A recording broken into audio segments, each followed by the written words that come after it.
Welcome back, ladies and gentlemen, to another edition of the Bush League Huddle Fantasy Football Podcast. Guys, I am so excited. The Hall of Fame game took place. There's football in the air, boys. I know that no starters played and it was kind of boring, but football nonetheless. It is around the corner. This is the most exciting time of the year for me. I know for you guys as well. A lot of fantasy football stuff gets thrown around at this time of year, drafts and this symposiums, all kinds of good stuff. So it's very exciting time. I did not watch the game. I'm not going to lie. Finished after 3 quarters. It was. I think I turned it on just to say, just to kind of see a little bit of, just see some snaps and see some guys playing some football, which was cool. But yeah, I definitely didn't watch. The kickoffs were interesting. I didn't. That's what I wanted to see. I didn't watch any of the game, but the kickoffs, like during highlights, were quite interesting. So it'll be really cool to see. Like I read some places where some teams may not use their actual kicker, right? Because you kind of have to drop it, but like within that like 20, like that red zone area. Yeah. So I think it was really interesting, and obviously the Hall of Fame enshrinements. That for me is like always the bread and butter of the Hall of Fame weekend. Hall of Fame weekend, looking at the enshrinements, like Dwight Freeney, Andre Johnson, all those guys who I can't wait to see Eli Manning next year. It's gonna be really good. I don't want to start. I don't want to. He's gonna make it. Like there's no doubt he's gonna make it. I had to throw that in there. Even as a Giants fan, a minute and 40 seconds for that to come up. That was pretty good. I wouldn't even talk about training camp yet. Hold on a sec. I got Malik Neighbors in my back pocket right now. I'm down. That we need to keep talking about. Honestly, I wanted to go around a little bit and talk about some training camp news, and that was definitely on the radar. He's been apparently tearing it up in camp. Started a few fights too. Yeah, a little stiff arm that he made there. I think it wasn't cool, unnecessary, but I guess it's just rookie trying to make his name in the league. But apparently he's been like fire in training camp. Seen some videos and it's looking promising. They look like they have a star on their hands there at the wide receiver position. Yeah, even Dan Campbell had some really nice things to say about him after the practice too, about how he's a mix of Jefferson and somebody else, but he has that dog of like OBJ Prime or whatever. Anyways, it's nice to hear, and I'm not going to get too excited about it. Giants fans needed something. They needed something to be excited about. Yeah, honestly. And actually today, the Commanders named Jaden Daniels their QB1, so that's some pretty good news. No surprise there. No, I wasn't. Obviously, look, and then a number 2 overall pick, so he's kind of slated to start usually, most often than not. But who is the backup there? Crickets. Wow. Great podcast. I feel like, is it Case Keenum? Give me a second. No, Keenum is with the Texans. He actually played in the Hall of Fame. Regardless of who the backup is, he's going to start. I think he's going to. That's why it wasn't a huge name. It wasn't a huge name there. I remember it wasn't a big hot commodity name, but I mean, still good news that he's starting. I'm pretty excited to see what he can do. It is Marcus Mariota. There you go. Yes. Yeah, there's no way Mariota was going to beat him out. QB3 was Jeff Driscoll. So yeah, but they do have Sam Hartman out of Notre Dame. I think he was drafted out of Notre Dame, so it's also him as well. Yeah. And finally, obviously, I'd be remiss not to speak about this. This has kind of been everywhere the last few days. Is the Ayuk rumors of where he's going? From last night, it was the Browns and the Patriots who had kind of like the inside track, and then it came out today where he didn't want to go to both those places, and his actually preferred destination is Pittsburgh. And then they were saying Pittsburgh was out, and then today, this afternoon, back in the sweepstakes. It's funny how we were talking last week, like it was impossible that he was going to get traded, and how things change in 1 week, basically, on just like fronts of they really can't get a deal done, or they really don't want to pay him that money. I think they're going to be a worse team without him for sure. And I know Rog, you always allude to it's Super Bowl or bust for them, so. I don't know. I don't think it's a good move for them, but me as a Steelers fan, I'm really hoping it gets done. I'm not convinced it's going to happen, and I was spending some time on the 49ers Reddit, and like a lot of their fans think that the media is leaking it out to put pressure on Ayuk to get back, and they're leaking out some teams that he might not actually want to go, like the Patriots and the Browns. I don't think those were in his preferred list was basically the Commanders and Steelers, right? So Yeah. But to Christian me, McCaffrey spoke about him as if he was his former teammate today. Yeah, that was gonna be my last thing. It was funny that it came out like that. He's like, "Yeah, my former teammate." So th- it kind of looks like he's got one foot out the door. They really tried to get a deal done with him. They don't want to surpass a certain number, and I think he wants to be. He would be happy with top 5 money. So I think it would be that would drop him in I'm on the Ross same ground. right above Waddle. I think so in that like 28-29 million dollar range. He'd be happy with. I think the Patriots are the ones who offered the most money, but he didn't want to go there. QB situation is not the greatest, rebuilding team, and then the Browns. So um, I don't know. They don't win the Super Bowl without him. Like that. No, and like They don't win it Purcell's they been without him. don't. hurt. Purcell's been hurt. Like this, Debo's gonna get it's hurt. really, yeah. Like he's good for like a few McCaffrey's injuries a calf is year. already in pain. Also, like you kind of Yeah. wonder what it's going to do to Brock Purdy as well, right? I know we touched on this like earlier within in earlier segments about without having that extra weapon out there. Like, does Brock Purdy take a hit from a fantasy perspective? He Yeah, could. I was hearing that today. Do you knock him down a few pegs if Ayuk is no longer there, and Debo gets hurt or something? Then you have to. People are saying like you'll finally see him be a little bit more mediocre. Like I don't think you knock him down too far, but I mean, obviously the weapons did help. Yeah. Anyways, we'll see. We'll see what happens with that. Um, but guys, we have a really fun episode for you guys today. We're continuing with our divisions. Today we have the NFC South. We have 2 great guests for you. So you know what? We'll start right off the bat. We'll bring on our Falcons aficionado, Jeffrey Alfieri. Yeah, Jeffrey, how's it going? I'm good, guys. You're way too kind with the Jeffrey, can you give me your best dirty bird, please? My best dirty bird? I think it wouldn't make it on the camera. It would be, you guys would have to figure that out. Put me on the Jamal spot. Anderson, dirty bird. No, I don't think so. Not for me, anyone. You guys got the wrong guy for that. I'm just surprised we found a Falcons fan. Exactly. Yeah. Seriously. It's funny enough, in my main fantasy league, you want to call it, we're 3 Falcons fans. We might be the only 3 in the whole entire province. Wow. So, yeah, it's interesting. I'm always shocked when I meet someone else who's a Falcons fan. But I think you're the first one I know. Really, like truly here. Anyways, I don't think I know anyone. And you guys are still fans after 2016. That's the most impressive part. Seriously. Yeah, well, I'm not gonna lie. It kind of the fandom has kind of died down the last couple of years, but I think the arrow's finally pointing up a little bit. So excited to get fully back into some Falcons fandom. Yeah, I mean, on that note, they did make a huge splash in free agency this year. They signed Kirk Cousins to a 4-year, $180 million contract with $100 million guaranteed. That's coming off an Achilles injury. I don't know how you feel about that. Excited or? I'm honestly very excited. I know the whole draft was the biggest surprise of them all. You're taking Penix, that was a 9th overall after adding Cousins. Personally, I like the move at the draft. Maybe I would have. What I wanted was not to get Justin Fields as a backup, and I think you said you're a Steelers fan, so I'd give a little tip of the cap to that. I thought he was exciting. Maybe make him learn a little bit under Cousins, but they went the Penix route.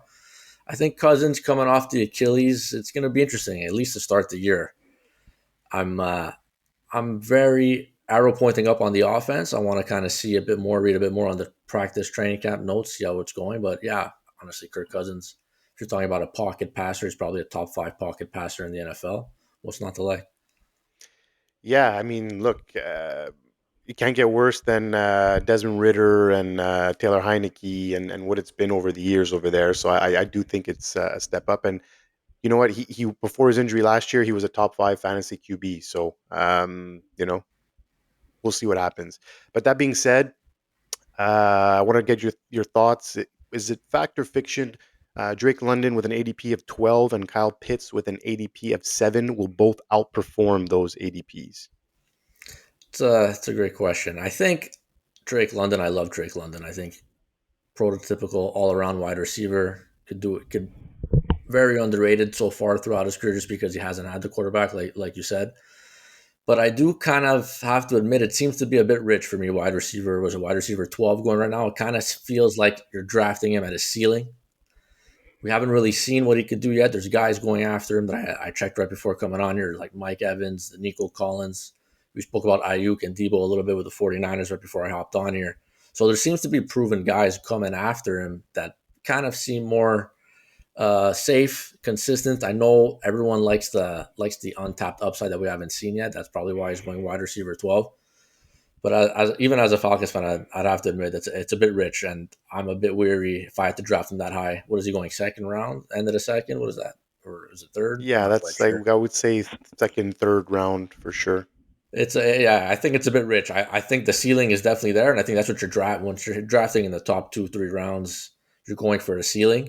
But I personally prefer Mike Evans, Nico Collins, who saw the upside last year, and if you separate Debo and Ayuk, it kind of gives them both the opportunity to kind of go nuclear on two different teams. So I think I'd rather go with guys after that.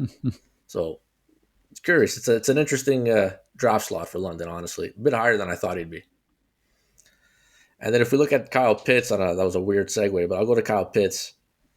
I was in on Kyle Pitts at the start of the year. I was reading at the end of last year that his knee injury was much worse than they had initially let on. It wasn't just his MCL; it was something with like his PCL. All the CLs were apparently damaged. So I was like, okay, off year, terrible quarterback, terrible head coach. I was all in with Kirk Cousins because Kirk Cousins and Hawkinson had a great thing going. But then I started reading the camp notes a little bit, and Kyle Pitts is out of gas. He's breathing heavily on the sideline. Kind of makes you think: is he gassed a little bit? Is he out of shape? What's the story here? He's supposed to come into training camp all ready, pumped up, little comeback, start off your career was a bit shaky. I'm not loving what I'm reading, but you look at the cost, tight end 7, I think it is. Nobody still really after him. You still find that too high? Who's that going after him that you'd rather take? Evan Ingram. Evan Big Ingram. Evan Ingram. Yeah. I can get with that. Get with that. Maybe Evan Ingram's the only one you could. Njoku. Ingram's going right before him at 6. Yeah, I think he's appropriately priced because the upside's there. Like nobody would be surprised at this point if Pitts finishes the top 5 tight end, which was the upside was there when they drafted him that high out of Florida. I think Pitts is good at tight end 7. London so. But for me, when I look at the Falcons' schedule, they have one of the easiest schedules so far. If you look at off team record last year, but if you look at the first 3 weeks, it's Steelers to start off the year, at Eagles, and then the Chiefs. It's a very rough 3-game stretch to open up the year. I'm kind of leaning on one of those, not taking any Falcons, and then if they disappoint to start the year, that's time to buy in low because after that it kind of opens up. It's a lot of winnable games. There's a lot of stuff that maybe the offense starts off a bit slow, getting used to the new offensive system and whatnot.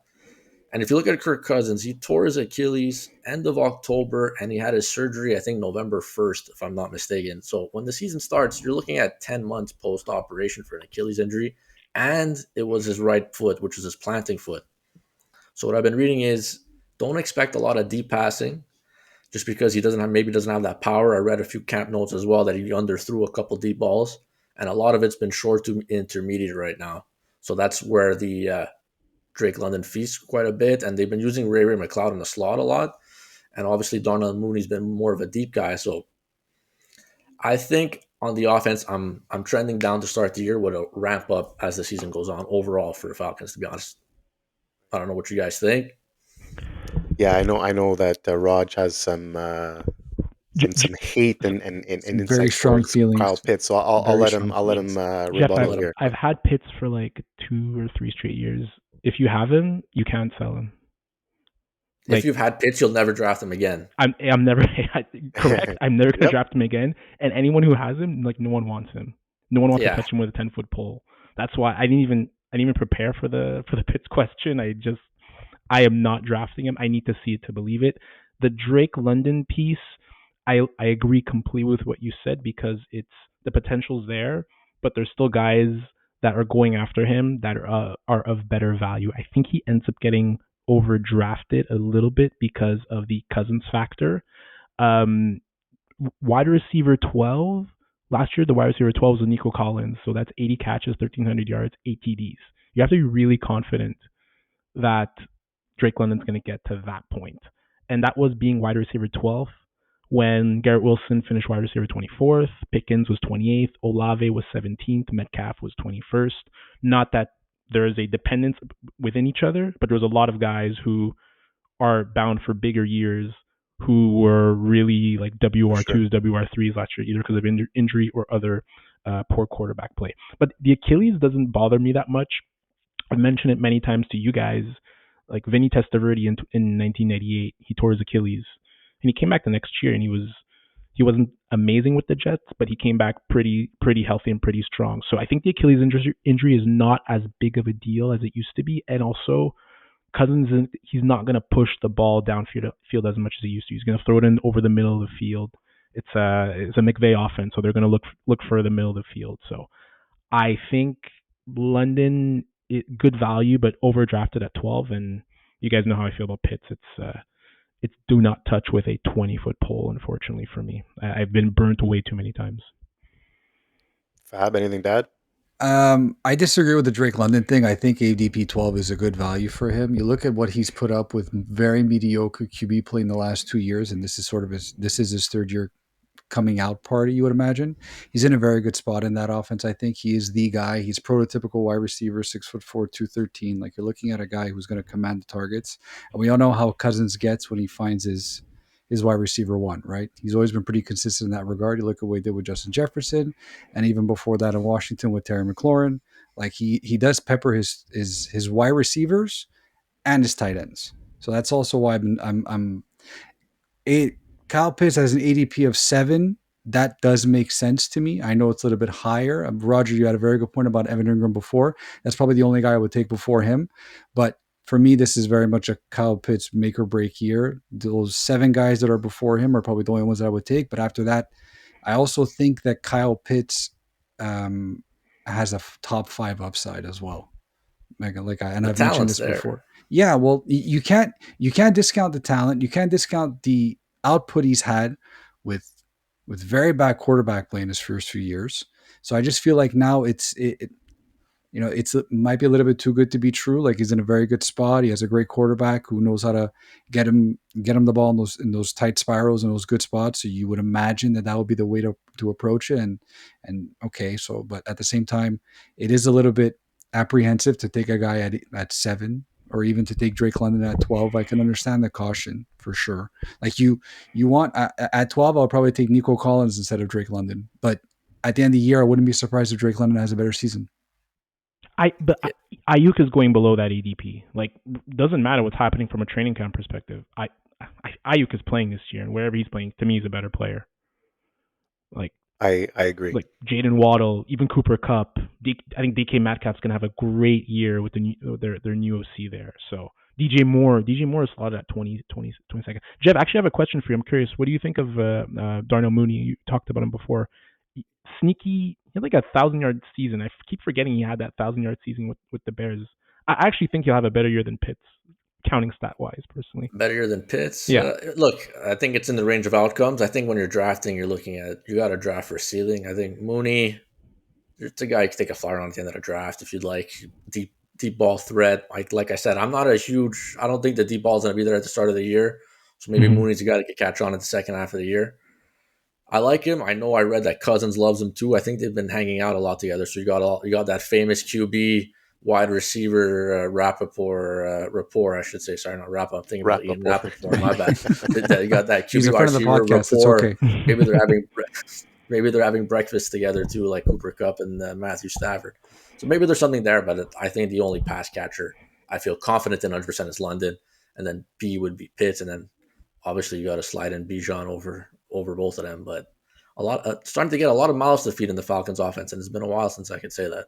Any concerns about those comments that was it Arthur Smith or that had about Bijan about how like they're going to be using the multiple back approach?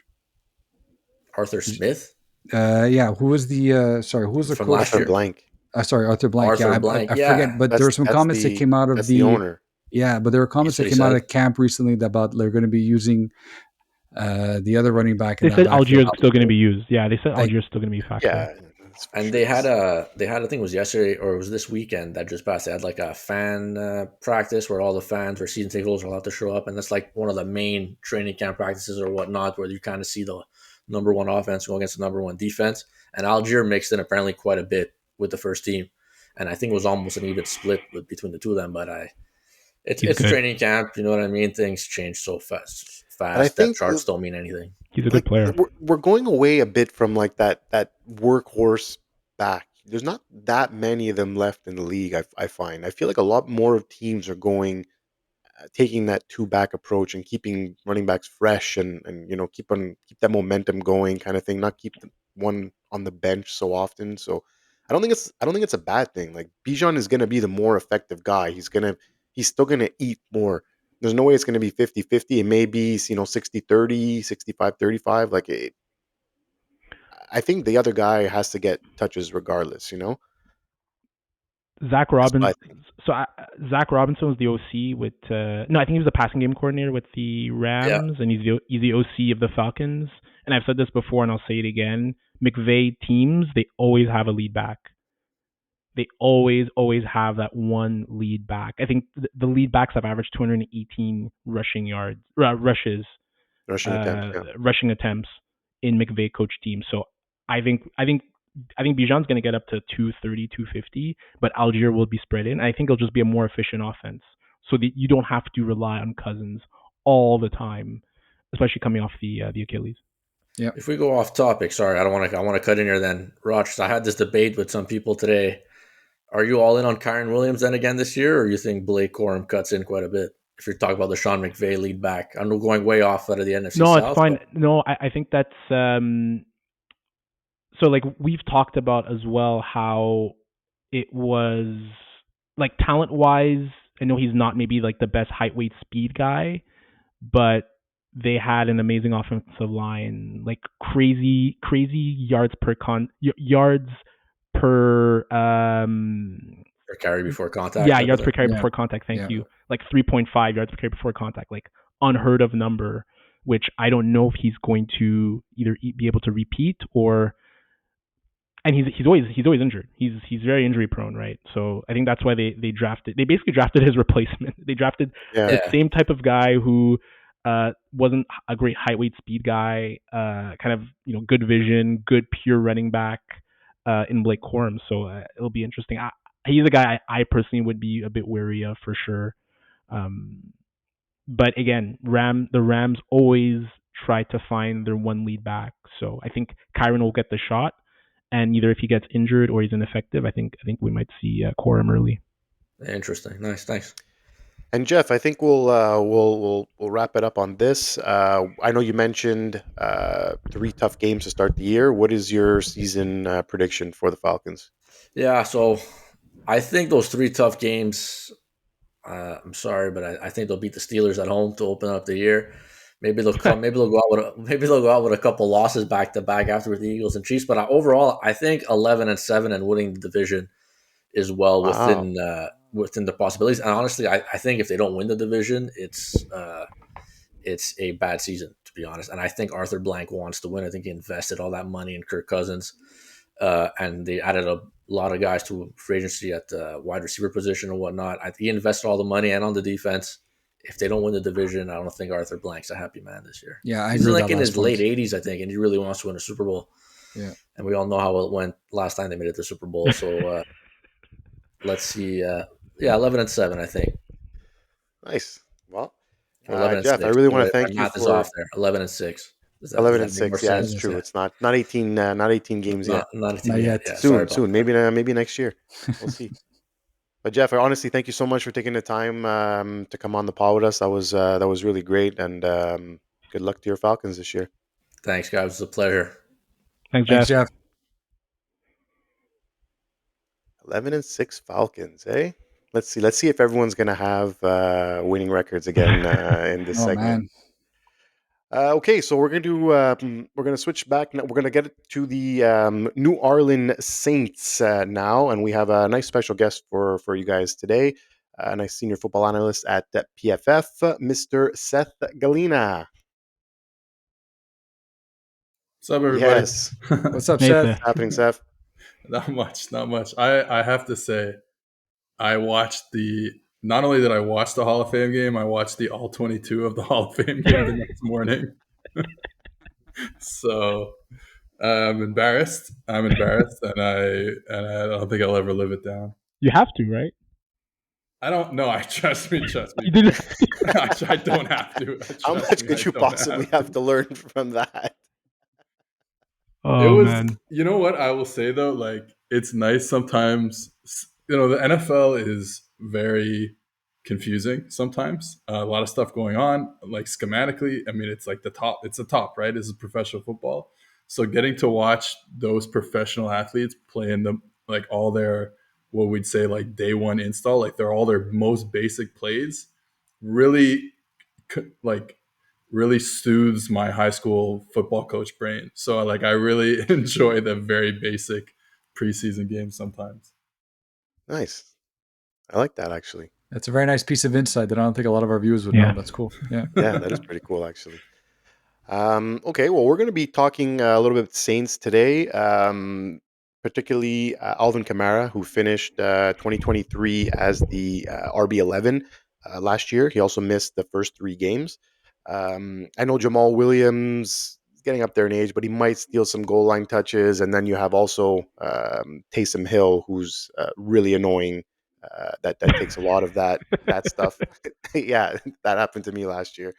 Um, and then they also have Kandre Miller, who they drafted last year. He was injured last year. I think he's injured again to start camp. So I don't know how much he's going to eat into um, Kamara's workload. But he's currently going right now as running back 16. So will he be able to live up to that ADP this year, or is this the year we see a decline in production from Kamara? Yeah, I you know, I'm not a fantasy guy, but I don't have great feelings going into the season. We're talking about a guy who's going into I believe year 9. Running backs don't usually last this long. The fact that he has lasted this long is incredible. And let me say this first. This is my favorite player of all time, right? So like I love this guy, Wait, love what? watching him play. Over Drew Brees? Well, they're both whatever. They're both my favorite players of all time. He's like we can get into the Aaron details Brooks? here. Favorite quarterback of all time? Yes, Aaron Brooks is my favorite quarterback of all time. Favorite skill position player of all time? Favorite O lineman of all time? Like we can get down, but one of them is Alvin Kamara. And so again, the age is a factor, and especially the injuries start to pile up, especially at running back. The fact that we've already seen a decline makes me nervous. I think offensive line. I mean, we're talking about production here. Like he might be great. Like that's the other thing. Like he might be great, but if you having to break a tackle in the backfield every play, rather than 3 yards down the field, I mean that your production is going to suffer even if you're playing well. And the Saints' offensive line is absolutely abysmal. Like this is going to tank the whole season. Their quarterback is going to tank the whole season. But besides Yeah, that, that's another one. um, this is like an already bad offensive line last year. Now playing probably forever without Ryan Ramczyk.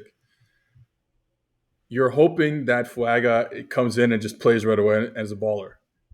Would that even make that big of a difference? I'm not even sure because the other guys aren't.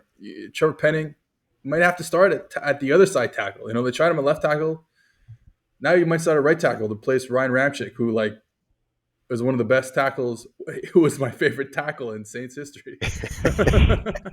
But so like that's what scares me about the production. You guys talk about Jamal Williams. That's another interesting one because let's remember first that there is an offensive coordinator change.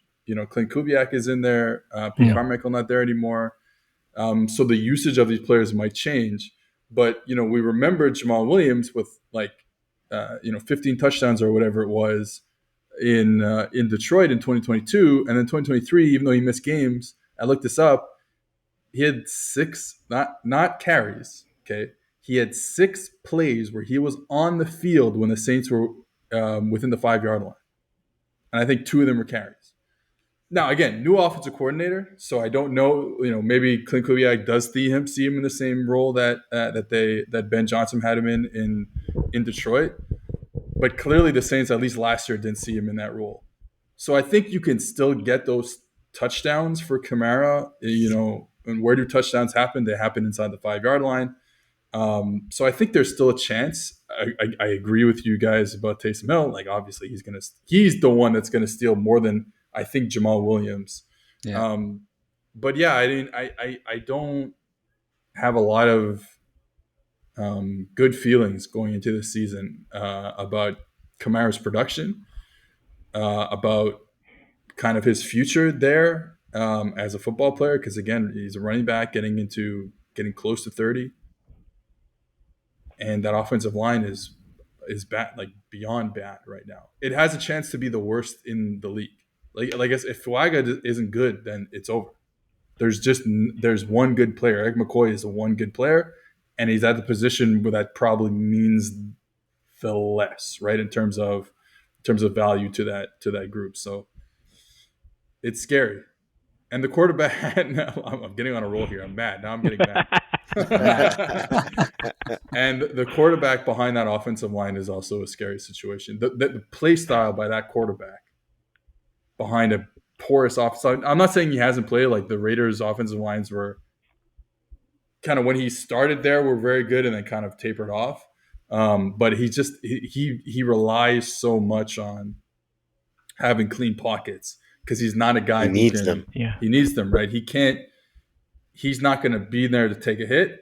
He's not in there to make people miss, to make free rushers miss. So like he needs clean pockets, and yeah, it's a scary situation. And then you add in the other Kamara thing is the receiving aspect, which was so good for so long, and then he became this like just it's almost felt like he was just a check down guy. Yeah, and it's like. You want fantasy points, yeah, you're getting like PPR stuff, but like you can't just be a check down guy and expect to go get 8 yards per reception or whatever it was that he has. But that's why because Carr is there and he's such a check down Charlie, I like Kamara in fantasy. Didn't he have like a 13 catch 40-yard game last year?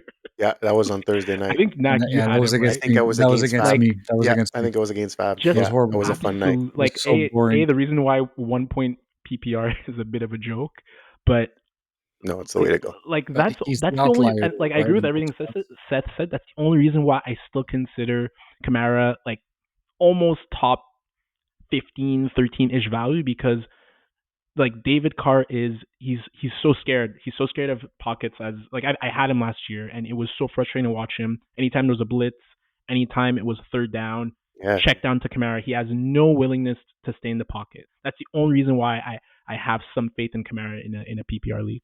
And he second guesses himself a lot. That's the problem, right? Like the receivers are open, and all he's got to do is put it on them, and he doesn't do it. He second guesses, then he sees the pressure, and if I'm not mistaken, Derek Carr once checked down a Hail Mary. I think that's right. Which is insane. Fab, what do you think?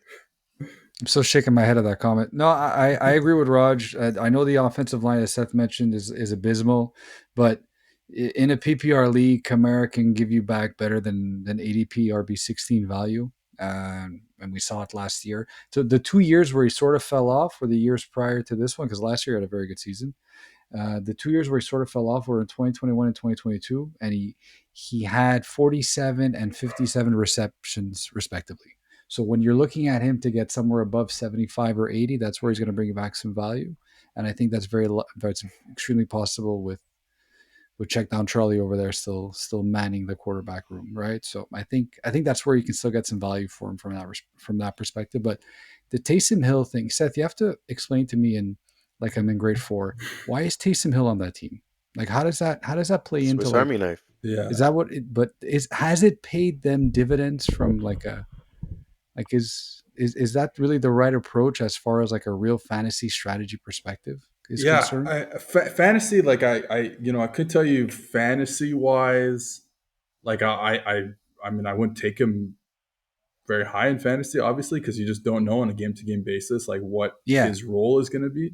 He's going to be a Hail Mary. You're going to put him in there. You're going to hope he's going to get you 2 touchdowns, or he's going to get you nothing. Yeah, 2 carries, 2 touchdowns, something like that. Yeah, something stupid. But I think in terms of like the football aspect, it's like he really does a lot. Like he is a good, I'm not saying he's an elite tight end, but he is a good tight end.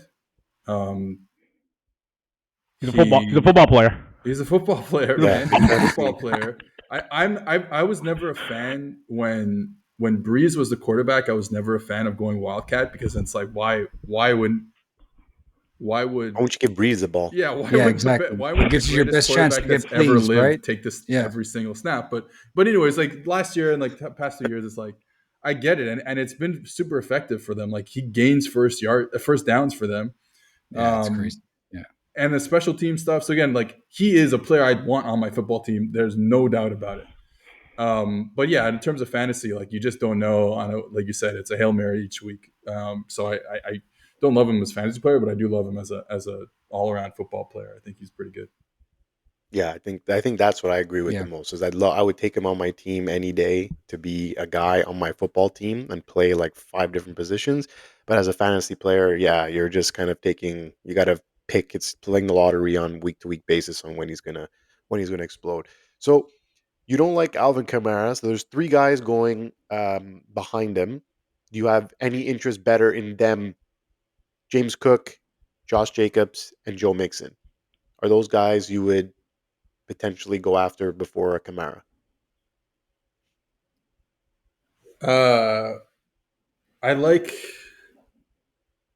Jacobs is kind of interesting, but I just don't know the role right now, and it's like I want to see it to believe it. Like I just don't know what that role is going to look like. Cook is, again, it's like the role, like we know the role, like because we've seen him, but it's like what is the run pass ratio there in Buffalo going forward? Like what does this team look like? That to me is, I mean, the Bills are probably one of the most fascinating teams to start this season. I'm still in on them because when you have Josh Allen, there's no reason not to be out on it on a football team. But obviously, they're kind of going through that rebuild in the same way that the Chiefs have gone through that rebuild with an elite quarterback. It's worked out for the Chiefs. I'm not saying Josh Allen is Patrick Mahomes, though he is like QB2, but there's still a pretty big gap. But yeah, I just want to see what the role for Cook. Are they like? Are we going to see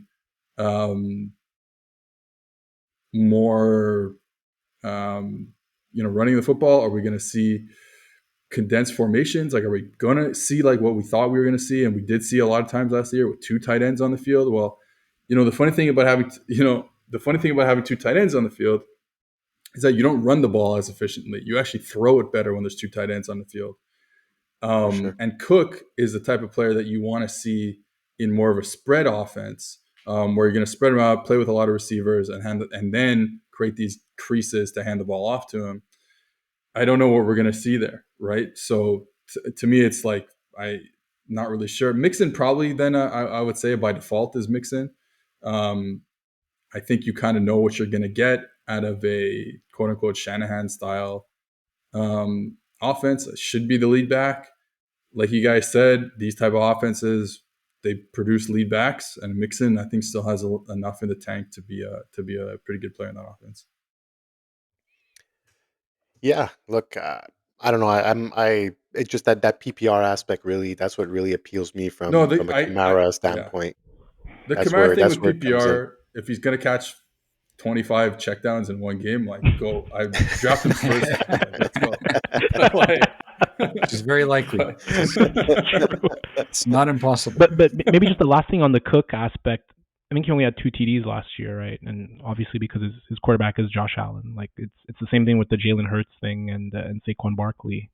It's just easier just to go QB draw or tush push or whatever. Push. So that's what's concerning with some of those running quarterbacks and specific running backs, I find. And I'd have to look this up with Cook, but I also just think he's not trying to remember. But off the top of my head, I mean, Latavius Murray is. I don't know where. I actually don't know where Latavius Murray is playing this year. If he's still in Buffalo, if I'm talking about something that happened 4 years ago, but Latavius Murray was like their inside the 20 back. So like, not only are you getting like the Josh Allen quarterback run stuff, you're also getting a team that wants to play someone else in those scoring opportunities. So He really took off last year when Joe Brady took over as the offensive coordinator. And he had a lot of, like, his carries really increased, but to your point, right, as long as that QB sneak there exists, right, it's going to limit his upside ultimately because he's not going to get the touchdowns he wants. So, Seth, what do you think the record looks like this year for the Saints? I think there's a real good chance that the floor collapses this year. I think they're aging. I am Unless kind I of really feel. Wow. Yeah, I'm kind of like, I love this version of the Saints. I love that they went for it. I don't really care about the cap stuff because I'm okay with them going for it, but apathy has kind of set in now, especially with Derek Carr as quarterback. And it might be over. Like I've said this a few years in a row about the defense, where it's getting up there in age. Like I was going to say they're getting older. They're getting older. Demario Davis, Tyrann Mathieu, and Cameron Jordan are not young players. That's for sure. Yeah. There's still some talent. They found talent in later rounds on that defense, in the secondary, especially, and a linebacker level. Not on the D line, unfortunately. But everywhere else they found talent, so like that's always important. But like it could collapse at any moment, and I've been saying it for a couple of years. It hasn't happened because I think Dennis Allen is a really, really good defensive coach. But if the bottom falls out in the defense, we're talking about 5 wins, maybe. Even if the defense is good, if we're talking about 6 wins, 7 wins, like I don't know. Seth, I have a sneaky theory that we're going to see Spencer Rattler this year. I need him by quarter 2, week 1.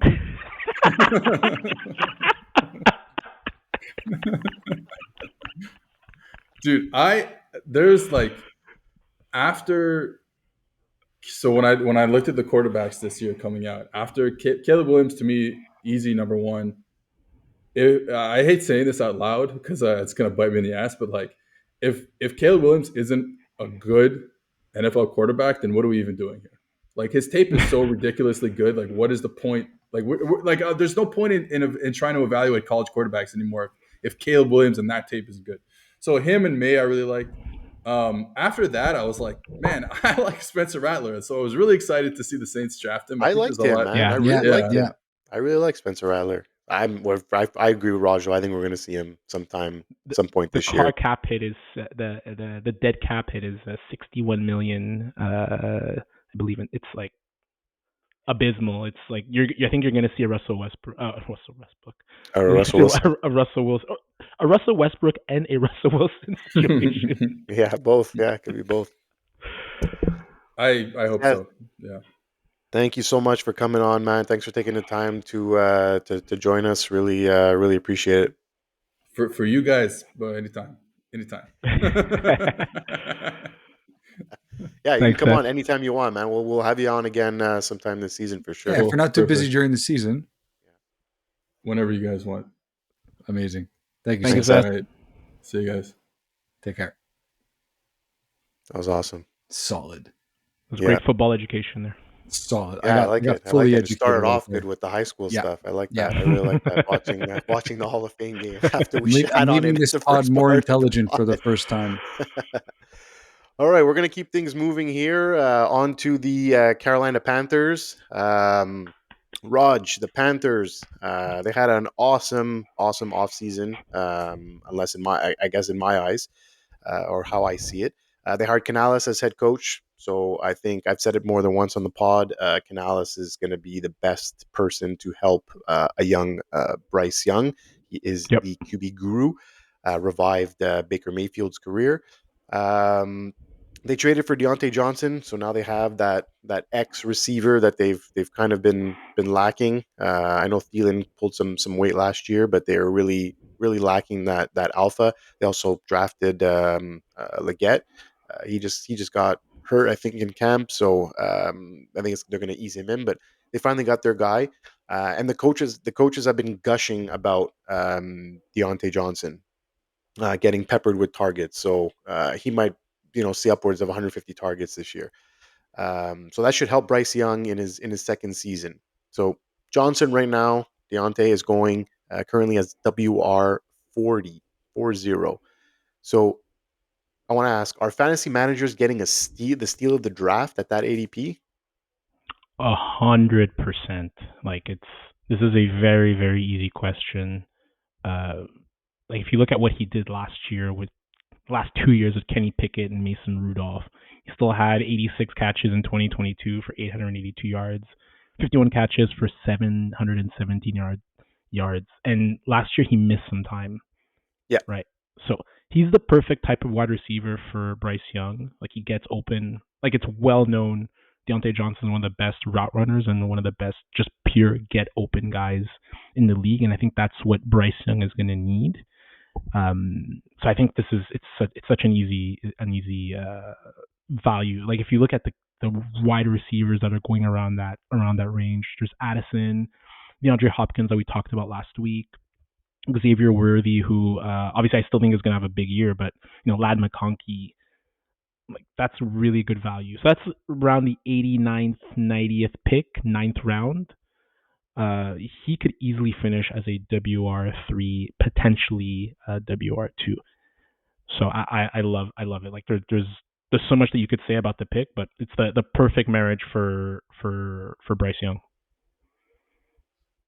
I don't disagree with anything. Diontae Johnson, I like that move from the jump when he went over to Carolina. It was going to be good for Bryce Young. It was going to be good for Diontae Johnson. Like I think Adam Thielen finished as wide receiver 25 last year, PPR or something like that. Like decent season, but it's Adam Thielen and with a rookie quarterback, so another year under his belt for Bryce Young. I think Diontae Johnson.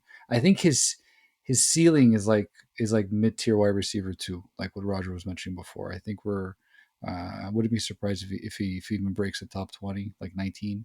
I think there's a good chance of him doing that, to be honest with you. Just because he has the opportunity and he's going to get the target share and he is the guy there as well. And he's being drafted around like players that are not even the first option on their team, right? Yeah. So it's something to take consideration. Like, do you want Diontae Johnson or Calvin Ridley? I don't know. I think Diontae Johnson. I had to throw that in there. I had to do it. I had to throw that in there. I wonder why he's going at that ADP. But that's what what I was going to say. Why is he going? Okay, I think since I put this together, I think he's rose up a little bit. I see him here at number 34 on Fantasy Pros. So I think he's gone up a little bit just because of the news of DeAndre Hopkins as well. That kind of he was hurt. I know that plays into it. Yeah, but still, like you said, like Tank Dell is going before him. Tank Dell's the third option in Houston. How is Tank Dell going before a number one option on a team? Like the number one, I understand when you're on a bad team, the number one doesn't necessarily mean you're, Diontae Johnson is a household name. He's still young. He's still got it. He didn't like you said. You alluded to the stats. 2 years ago, Cade didn't score a touchdown, but the quarterback situation over there has been terrible, and he's still putting up good numbers.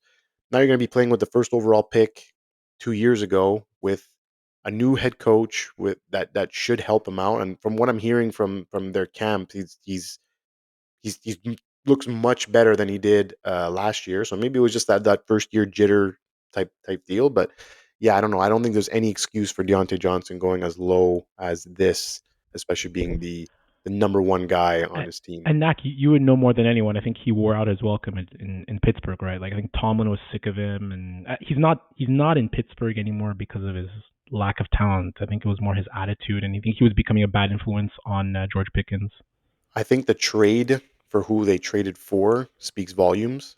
They traded a Diontae Johnson for a Dante Jackson, like for a cornerback that, okay, he's going to be the number two guy on our team, but he's past his prime. He's had his bout with injuries. He's missed some time. Like that deal to me wasn't really. It was pretty lopsided. I have to say. Yeah, I think at the end it was just that he just outwore his welcome. They were never going to sign him. They were never going to re-sign him to another deal. It's first of all, it's rare that the Steelers give second contracts to wide receivers. He got one. It wasn't a rich contract, but he did get one. He's one of the few that got one. Like Antonio Brown got one. Juju got one, but it was that 1 year 1 year extra contract. So it's very rare that you see these wide receivers, especially the way they draft them, get second contracts. So it was pretty important to see that he is a good player, and they did pay him as such by rewarding him with that second contract. But I think it was just towards the end. That's like you said, he just wore out his welcome. He got tired with the QB play. He got tired with. There was also Pickens, who's another alpha. There's like two alphas meshing in the room, so sometimes it just doesn't work. And Tomlin's got that like father son thing with his players, right? Like a lot of people have gone to have said that the rules are a little, they're not really tight, as tight as some other football teams would be. And actually Najee Harris brought up something like that and said, like, at Alabama it was definitely a lot different under Saban. Like you couldn't do all of this stuff, and there was like discipline to be had. And where Tomlin, it's more of like a father son relationship, which look, some players like, but you see it, like, it gets out of hand. It can get out of hand quick. Antonio Brown. There's just so many different things where it could just spiral out of control. And now I'm kind of going off on another wavelength No, here, but I but think it gives insight into like people who are looking to draft him and maybe weary of, okay, it's a household name, but why is he at ADP 40? Like people are gonna be in the 7th, 8th round, and like why is Diontae Johnson still available? yeah, And I go back to the 2021 season with the Steelers. Nacc, I'm sure you'll remember this one. This was Big Ben's last year, right? This was the year where like he couldn't wait to get rid of the ball.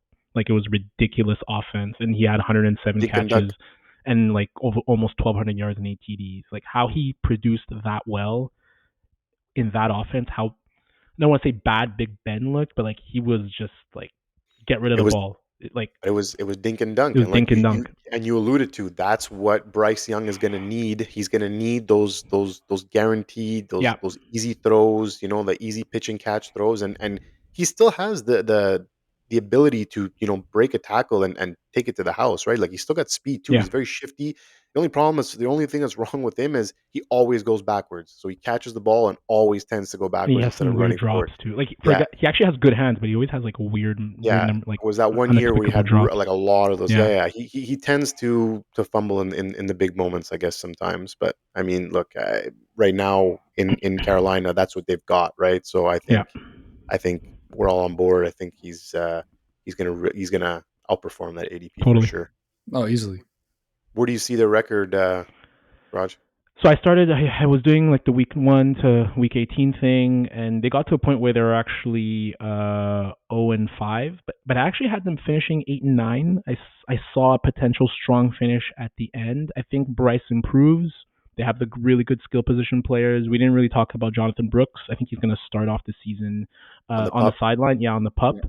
but he should Yeah. be available by week 4 or 5. I think he'll eventually take over that backfield.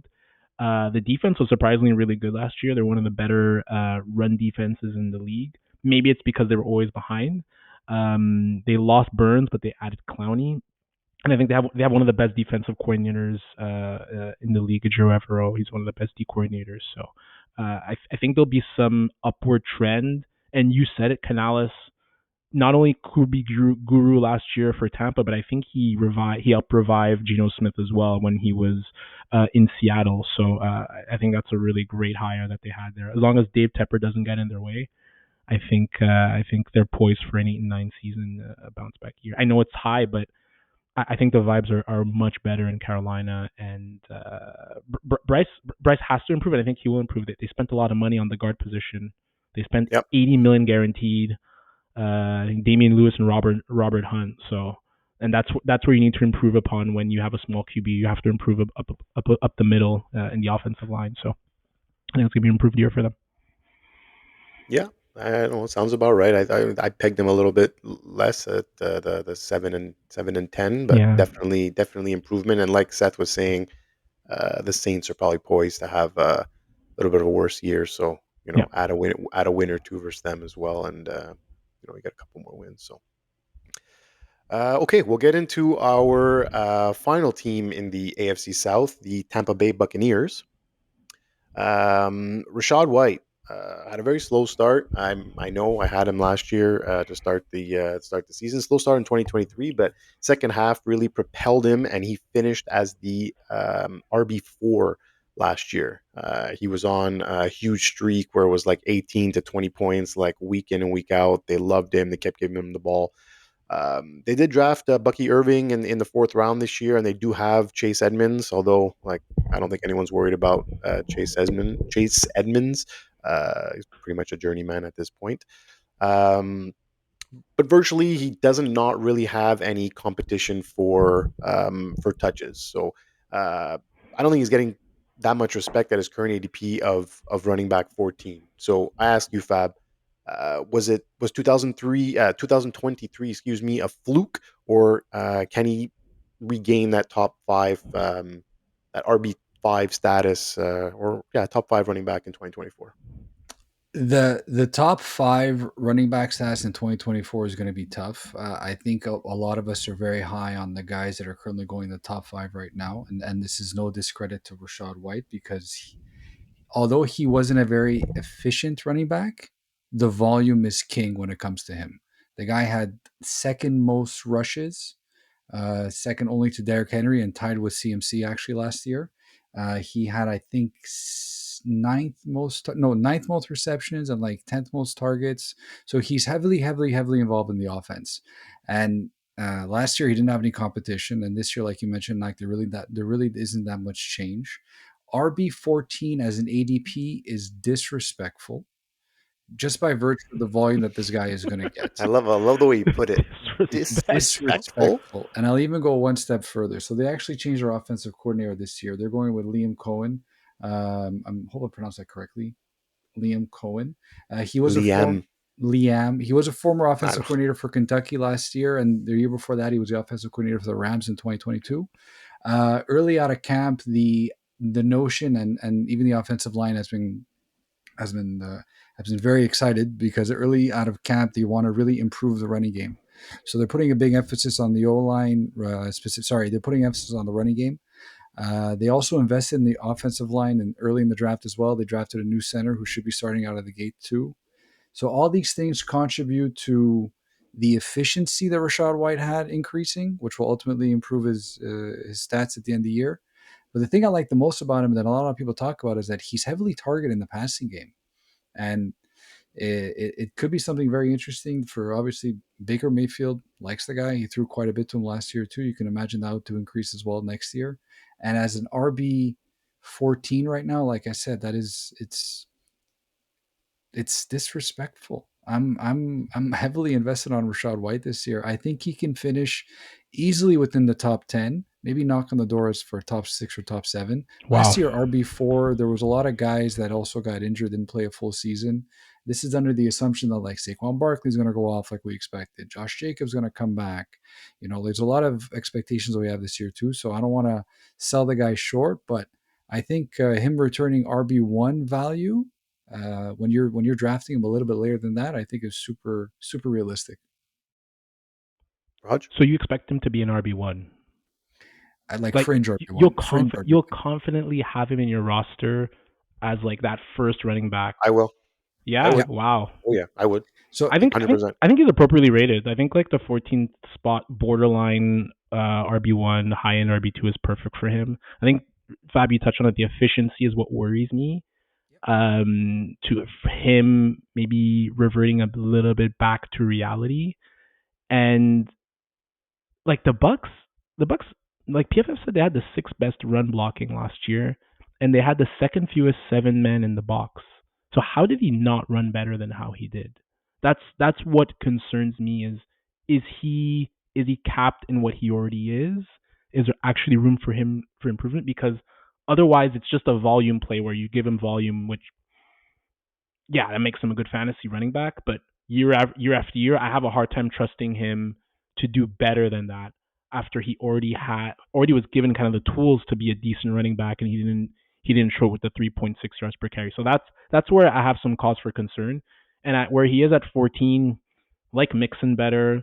I like Kenneth Walker better. I like Aaron Jones better. That's a lot of players. They're all better players than him. Like they're all more efficient players too. Like I think there comes a point where, like, volume, yes, you have the volume. The volume gives you the stats, but then the efficiency for the way I look at it, the efficiency is what shows me can it be repeated year over year, and that's what concerns me. When I think there's players who have proven to be much more efficient on a year over year basis. Another stat that I forgot to mention about Rachaad White that I think can't be underscored.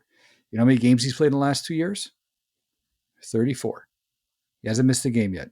Yeah. He's Yeah, he's super. durable for He's sure. he's very healthy. But like players like if I miss out on the top tier of like okay CMC, Bijan, Brees Hall, Gibbs, Taylor, Barkley, then you start getting into like Travis Etienne and you start getting into Kyron Williams, who like we've mentioned here, like even Pacheco. I don't know, man. White has that, like you said, he's that prototypical three down back, zero threat behind him. Like that rookie might get some touches, but there's zero threat. Like he's going to be on the field all the time. He played 80% of snaps last year. That's what I'm saying. He was Like, on the field all like I get what you're saying with efficiency, but Fab also alluded to the point where they did invest in the offensive line. They also paid Wirfs. yeah, they did. They just paid Wirfs this Yep. week. But the I offensive think line, I think didn't seem like it was the problem last year. And he still didn't run well, so that's just what would concern me. Like, but again, like 14th well is again good. 14th is fine. he didn't run well and finished with an RB4 status. Like Yeah. imagine like Yeah. you can't I don't know, you can't discredit that, I find. You know what I mean? Like when you're talking maybe real world, you look at those numbers maybe a little bit more. But when I'm talking fantasy aspect, I have zero problem if I go zero RB strategy and White falls to me and he's my RB1. Like I will have zero issue with that whatsoever. I don't disagree with that. Yeah, listen, I don't know. I I know think I that think as a zero RB strategy, and he's still going to be Yeah. there later on. Like it's huge. It's a win, and it's For a slam sure. dunk, and 100%. It's you can't even think twice about it. And a lot of people might be fading this guy, and they might not necessarily be looking at him as like a prototypical RB1, but they're also sleeping on the fact that like you said, Nacc, he finished fourth last year, and he gets volume, and he's healthy so far. Knock on wood, whatever, all that stuff. But a lot 80% of of the snaps is a lot of yeah, I mean, snaps. it's you can't discount that. So even if he's inefficient, he's still going to get you the points that you want to have to give you very good returns on your fantasy season. I agree. Yeah. And what do you have on record wise? This might be boring, but listen, they might finish with about the same record as last year. The Bucs, like they finished 9-8, and they won the division with a 9-8 record, and they made the playoffs. And they played decently well, all things considered. But like, I don't see them winning the division, and because of that, I don't see them making the playoffs. So I think they might finish with more of a 7-10 or 9-8 type of record. I might not be as down on them as like Seth is with the Saints, but I think the Falcons are going to make a jump, and I think the Panthers are going to make a jump this year, and then ultimately, the Bucs might not necessarily have enough in the tank to respond appropriately. So I see them finishing a little bit under 500 and missing the playoffs. Honestly, I think this is the first like division that it was honestly the standings kind of all made sense. It's not a. It tends to be always talked about as one of the weakest divisions in football, and I think that could easily be said again this year. A lot of tough divisions out there, so I think I you mean, got it right. you get 10 wins in this division, you're winning the division. Yeah, hands down. Like other divisions, like you need at least like 12 to even have a conversation. You used to be able to get 8 wins in this division. I feel like there was a year where 9 wins got in. Yeah, when it was like I think the last Tom Brady year, I think they had 8 wins. I think they went 8-7-1, and they went made, 8. I think you're right. No, they tied that year. I think they had a tie. I think they went 9-7. They won the division. Hold on, please hold. Fab, well, I was going to ask you, Fab, do you think Baker's going to have a similar year that he had last year? Do you think there's a bit of negative regression? I'm making you do two things at once. I'm sorry. I don't have a reason to think there's going to be negative regression. I think the offensive coordinator there, the change might affect him a little bit, but from what I was reading, he already has a pre-existing relationship with Baker when they were in 2022. Cohen was the Rams, OC, yeah. so I think that's going to be helpful for him ultimately. Plus, Baker, I think is at the point now, and I can't believe I'm saying this, like he's a bit of a seasoned player. Like he can pretty much seasoned vet. You could say it. I know it's just weird to say a little bit. It's just we're aging each other. Evans loves him. Mike Evans loved him. And they got Sterling Shepard. I know it's not like, oh my God, but it's still another outlet for him. And it's another bit of a safety blanket and all that. Because Shep can still play. He's just injury prone. Yeah. So no, I don't see a reason to downgrade him. I don't know how much higher he can get. That's my thing with Baker. Like, I don't know if he can throw for those 4,500 yards. Like last year, he finished a little bit over 4,000 yards. Yeah, a bit over 4,000. Yeah, like, do I expect him to hit, like, to push for 5,000? I don't think so. But then again, from a fantasy perspective, I think he's a very viable QB2. But from a real world football perspective, I don't know if I can expect him to push the needle that much further. Like, you might have seen Baker Mayfield's best season, and it's not a bad season at all, but better than what he had last year. I don't know if I'm going to see that again. Yeah, and they're not on the hook with him for a lot of dollars. So if they feel like this is the cap for him, then they could get out of that contract really easily. So I think this will be one of those years where they'll evaluate, depending on if there's a regression or they see positive improvement, whether they stay with him or they look elsewhere on that front. Yeah, and if you're a Bucs fan right now and he's your quarterback, like you're not upset. Like the franchise is in pretty decent hands going forward, I think. I think they finished 8-9. That last year with Brady? I think so. Wow. Ugly. Was it 2022, right? Yep. Yeah. They finished 8-9. Yes. Incredible. Yeah, that division's been a crapshoot for a little bit. Well, that about wraps it up for our NFC South. I want to thank our guests again, Jeffrey Alfieri and Seth Galina, once again for joining the pod. That was awesome. With two divisions left, and then we're really going to dive into some draft stuff for the upcoming season. Basically, obviously, more tailored to 2 QB leagues. So please stay tuned for that. And I forgot to mention at the beginning of the pod, we rebranded. We have a new logo, ladies and gentlemen. You can see our beautiful faces all the time. Thanks again to Brandon for designing that. That was awesome. You really nailed it. We're really happy with it. So go check out our new logo. It's on Instagram, where you could follow us at the Bush League Huddle. We're also on TikTok, on YouTube as well. You could listen to us on Spotify and Apple, Amazon, really wherever you get all your podcasts. So go check us out. Like, share, subscribe, and we'll see you next week. Goodbye. Peace out. Bye, everyone.